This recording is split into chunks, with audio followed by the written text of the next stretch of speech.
எனது உடல் முழுதும் ஒளியேற்று அன்னையே. நான் எனது எனும் அகந்தை குணம் மாற்று அன்னையே.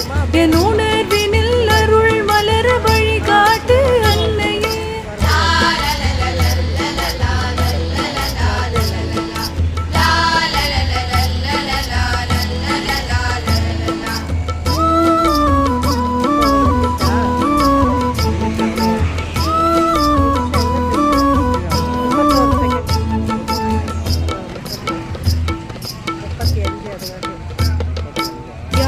எனக்கு துணையாக கை கொடுப்பார் அன்னையே. உன் பேரருளின் துணையன்றி வேறு